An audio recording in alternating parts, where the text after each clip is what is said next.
సినిమాలో అంత బాగా చెప్పావు. దాన్ని ఇన్‌స్టాలో పెట్టిన వెంటనే కొన్ని లక్షల వ్యూస్. నేను ఒక మగాడిగా మారాలనుకుంటున్నాను టీచర్. ఒక అమ్మాయి లైఫ్లో కారణాల కన్నా కన్నీలే ఎక్కువ ఉంటాయి టీచర్. అమ్మాయిగా పుట్టడం కంటే పెరగడమే కష్టం. ఆ అమ్మాయిని రేప్ చేశారు, ఈ అమ్మాయిని చంపేశారని న్యూస్లే. ఇంకా ఏ ఆటో ఎక్కినా, ఏ బస్ ఎక్కినా ఏదో ఒక కారణంతో తాకడానికి చూసేవాళ్ళే. వాళ్ళ ఆకలి చూపులు మా శరీరాల్ని ఎప్పుడూ తడుముతూనే ఉంటాయి teacher. Very good. Thank you. అంత హెవీ డైలాగ్ చెప్పేటువంటి ఆ క్యారెక్టర్ ఏంటి? ఆ డెప్త్ ఏంటి? ఆడవాళ్ళ కోసమే అని మూవీ కాదు.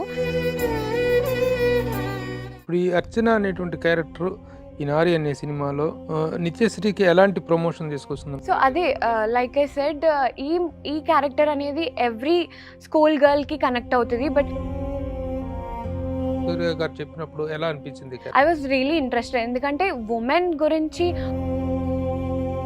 ఆమన్ గారితో క్యారెక్టర్ కి మీ క్యారెక్టర్ కి ఉన్నటువంటి రిలేషన్ ఏంటి? ఆవిడే నాకు క్వశ్చన్ అడుగుతారు. ఇందాక మీరు అడిగారు కదా. In your personal life have you ever? లేదండి, బట్ చూసాను. లైక్ ఇప్పుడు మరి హైదరాబాద్ షిఫ్ట్ అవటం అనేటువంటిది కేవలం సినిమాల్లో కెరీర్ గురించి Yeah, పర్సూ చేసుకుంటారు. అదే హీరోయిన్ అంటే మరి చాలా ఉంటాయి కదా, ఎక్స్పోజ్ చేయాల్సి ఉంటుంది. I want be like Sai Pallavi.